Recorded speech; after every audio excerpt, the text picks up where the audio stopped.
सबसे पहले तो साले 9 की आप तमाम लोगों को मुबारकबाद। और जैसा मैं देख रहा हूँ एक छोटी सी नशिस्त है, मैं छोटी तो नहीं कह सकता, बड़े लोगों की छोटी सी नशिस्त कह सकता हूँ। तो फरीद साहब का जो कारनामा अंजाम दे रहे हैं जो, वो वाकई काबिल तारीफ है, क्योंकि मैंने पहली बार अपनी जिंदगी में, नहीं पर फर्स्ट टाइम मेरी जिंदगी में मैंने इस तरह की निजामत देखी कि जो वो शख्सियत है वो खुद हर एक के लिए शेर कह रहे हैं, शेर के 4 मिसरे कह रहे हैं, किताब कह रहे हैं और उसके साथ उनको आवाज दे रहे हैं। और मुझे शिकायत है आप तमाम लोगों से कि आप उनके मेयार की तालियां नहीं बजा रहे हैं।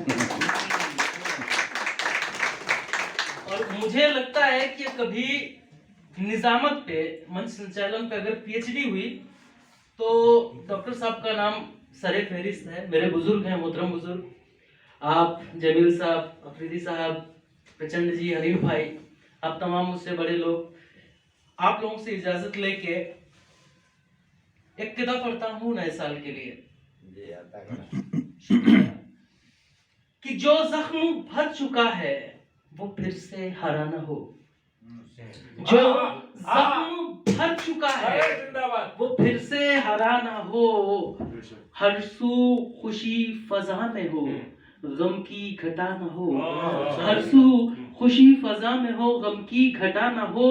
और आया जो दर पे साल नया, दिल ने ये कहा, आया जो दर पे साल नया, दिल ने ये कहा, ये साल पिछले साल के जितना बुरा ना हो, ये साल पिछले साल के जितना बुरा ना हो। क्योंकि पिछला साल बहुत खोया है, बहुत अजीजो अकारीब को खोया है हम लोगों ने, और मेरा ख्याल से हम लोगों में से कोई भी ऐसा नहीं जो मुतासिर ना हुआ हो।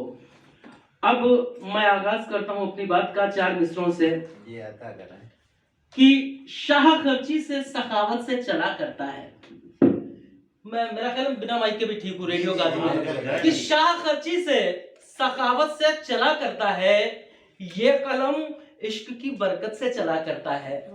शाह खर्ची से सखावत से चला करता है, ये कलम इश्क की बरकत से चला करता है। ज़ेबा तुम्हें नजर है कि उसका होना यूं चलाता है मेरी सांसों को। भाई इन्होंने भी बहुत सारे भेजे, तो मैं सोचा एक परमाणु बम मैं भी फेंकूं। कि शाह खर्ची से सखावत से चला करता है, ये कलम इश्क की बरकत से चला करता है, और उसका होना यूं चलाता है मेरी सांसों को, उसका होना यूं चलाता है मेरी सांसों को, जिस तरह घर किसी औरत से चला करता है।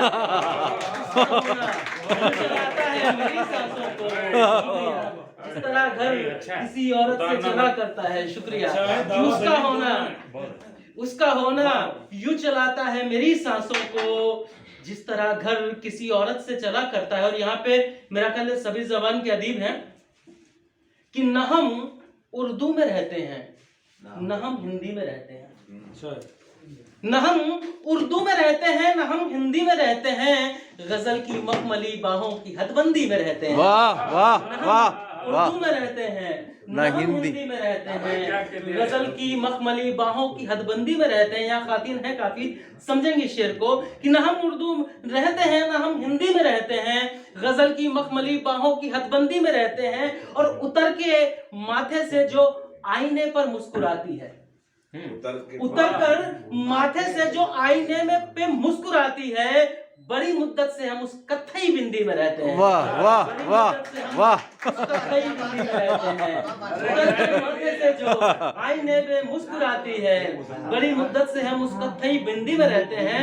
और हनी भाई ये 4 मिसरे जो है बिल्कुल, कि न हम उर्दू में रहते हैं, न हम हिंदी में रहते हैं, न हम उर्दू में रहते हैं, न हम हिंदी में रहते हैं, गजल की मखमली बाहों की हदबंदी में रहते हैं। और उतर कर माथे से जो आईने पे मुस्कुराती है। मेरी माँ बहनों की बड़ी प्यारी आदत है, वो सुहाग के इस प्रतीक को, सिंबल ऑफ मैरिज जो कह रहे हैं, उसको उतार के फेंकती नहीं है, बल्कि आईने पे चिपका के आईने को सुहागन कर देती है ना? उतर कर माथे से जो आईने पे मुस्कुराती है, बड़ी मुद्दत से हम उस कत्थई बिंदी में रहते हैं, बड़ी मुद्दत से हम उस कत्थई बिंदी में रहते हैं। बहुत शुक्रिया।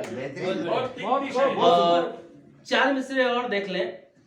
लोगों ने कोरोना काल में 2-2, 3-3 किताबें मुरत्तब कर ली, मुझ बदनसीब से सिवाय 4 मिसरे के कुछ हुआ नहीं। समाप्त फरमाएं। कि घुटन अंधेरे से भरपूर कैद खाना है। पहली बार महसूस हुआ घर में भी इंसान नजरबंद कैसे हो सकता है कि घुटन अंधेरे से भरपूर कैद खाना है, उसी में रखा हुआ अपना आबोदाना है। घुटन अंधेरे से भरपूर कैद खाना है, उसी में रखा हुआ अपना आबोदाना है।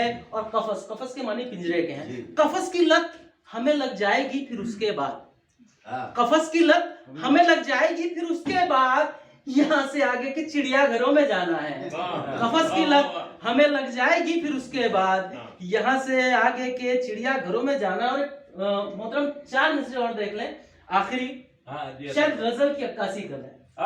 क्या बात है कि चांद को छत पे बुलाने की बहुत कोशिश की। चांद को छत पे बुलाने की बहुत कोशिश की, हमने एक रस्म निभाने की बहुत कोशिश की। चांद को छत पे बुलाने की बहुत अच्छा, कोशिश की। बहुत अच्छा। हमने एक रस्म निभाने की बहुत कोशिश की। और एक नई तरकीब दे रहा हूँ साहब कि चांद को छत पे बुलाने की बहुत कोशिश की, हमने एक रस्म निभाने की बहुत कोशिश की, और हमने खुद अपनी ही आवाज के रुखसारों पर, हमने खुद अपनी ही आवाज के रुखसारों पर उसकी आवाज बनाने की बहुत कोशिश की। हमने अपनी ही आवाज के रुखसारों पर, बहुत शुक्रिया, उसकी आवाज बनाने की बहुत कोशिश की। और यहाँ तक मुझे याद आ गया एक मतलब और, क्या नफीस अंदाज, जरा नवाज़ी हुजूर, कि मुंतजिर कब से हूँ फिर भी नहीं लिखता कोई।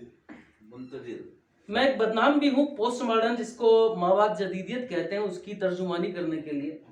और ये कई कदर हुजूर एक कांधों पे बहुत बड़ी जिम्मेदारी रखते थे। मुझे मलाल है कि आपने जो कसीदा की जो भी सिर्फ यहाँ पे पेश की मुझ जैसे नाअहल के लिए, तो बड़ी बात है। और ये सिर्फ तो आजकल नसीब ही नहीं होती सुनने के लिए। समात फरमाए कि मुंतजिर कब से हूँ फिर भी नहीं लिखता कोई।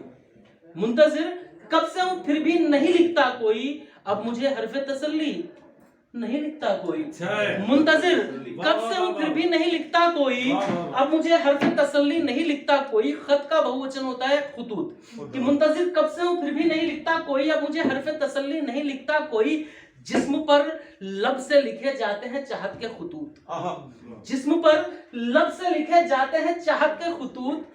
आजकल खून से चिट्ठी नहीं लिखता कोई, लब से लिखे जाते हैं चाहत के खुतूत। वाह वाह।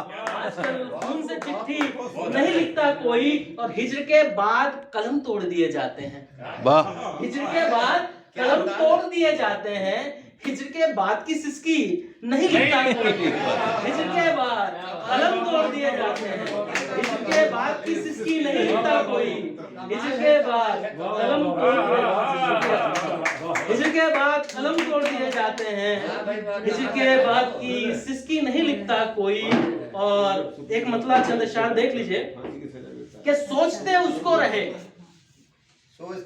सोचते उसको रहे, ध्यान की जिद पूरी की, ध्यान की जिद पूरी की, सोचते उसको रहे, ध्यान की जिद पूरी की।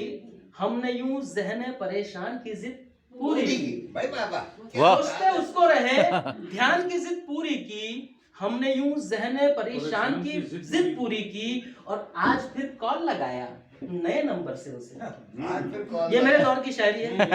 आज फिर कॉल लगाया नए नंबर से उसे, उसकी आवाज सुनी कान की जिद पूरी की। आज फिर कॉल लगाया नए नंबर से उसे, उधर मत देखिए उन्होंने कभी ब्लॉक नहीं किया। आज फिर कॉल लगाया नए नंबर से उसे, उसकी आवाज सुनी कान की जिद पूरी की। और सहन में आया जो पत्थर तो किया सर आगे, सहन में आया जो पत्थर तो किया सर आगे।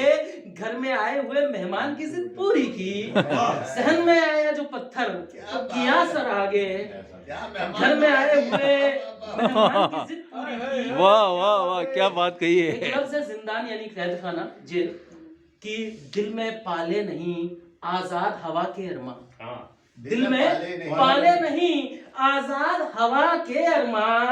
कैद में मर गए जिंदान की जिद पूरी की। दिल में पाले नहीं आजाद हवा के अरमा, कैद में मर गए जिंदान की जिद पूरी की। और तेरी जिद पूरी वो किस तरह से करता फानी, तेरी जिद पूरी वो किस तरह से करता फानी, कभी इंसान की जिद अरे वाह पूरी वो किस तरह से करता फानी, कभी इंसान की जिद पूरी की। चंद अशार और देख लें, उसके बाद एक बोल रही है रदीफ आप जरा नवाजी भाई, जरा नवाजी के सारे जहां की फिक्र को अपने सर पर डाले बैठे हैं। कि सारे जहां की, एक शायर की यही मजबूरी होती है कि अपने गम में तो इतना सा मरता है, दुनिया के गम में इतना मरता है, कि सारे जहां की फिक्र को अपने सर पर डाले बैठे हैं, छोटे से पिंजरे में कितने पंछी पाले बैठे हैं। सारे जहां की अरे वाह फिक्र को अपने सर पर डाले बैठे हैं, छोटे से पिंजरे में कितने पंछी पाले बैठे हैं। कमरे में, ये सच्चा शेर है, कमरे में एक मेज है जिस पर है कागज चश्मा कॉफी। कमरे में एक मेज है जिस पर है कागज चश्मा कॉफी, यानी अपने सामने अपने चाहने वाले बैठे हैं। कमरे में एक मेज है जिस पर कागज चश्मा कॉफी, यानी अपने सामने अपने चाहने वाले बैठे हैं, और पुख्ता बातें झांक रही हैं टूटी फूटी कब्रों से। डॉक्टर साहब, शायर की मजबूरी है ये कि शायर सिर्फ इशारा कर सकता है, क्योंकि उसके आगे का काम पत्रकार का, सहाफी का हो सकता है। तो मैं सिर्फ इशारा कर रहा हूँ, और इशारतन आपको एक बात बता दूं कि जिसको भी लो ब्लड प्रेशर हो, जेबा ने मेरी सलाह के बाद किसी लो ब्लड प्रेशर के मरीज को ये दवा नहीं देती, ये कहती समाचार देख लो, अपने आप ही हो जाएगा। पुख्ता बातें झांक रही हैं टूटी फूटी कब्रों से, शहर के सारे चौराहों पर किस्से वाले बैठे हैं। पुख्ता बातें झांक रही हैं टूटी फूटी कब्रों से, शहर के सारे चौराहों पर किस्से वाले बैठे हैं। और बरसों पहले सारा पानी जिसका लूट गया सूरज, बरसों पहले सारा पानी जिसका लूट गया सूरज, अब तक हम सब उसी नदी में कांटा डाले बैठे हैं। बरसों पहले क्या बात है, क्या बात है, क्या बात है। कांटा डाले बैठे अरे वाह। है फिर उस जैसे दो चार भी हों। आप सबको नजर है कि फानी है तो मुमकिन है फिर उस जैसे दो चार भी हों, यानी उस महफिल में अब भी कुछ दिलवाले बैठे हैं। फानी है तो मुमकिन है फिर उस जैसे दो चार भी हों, यानी उस महफिल में अब भी कुछ दिलवाले बैठे हैं।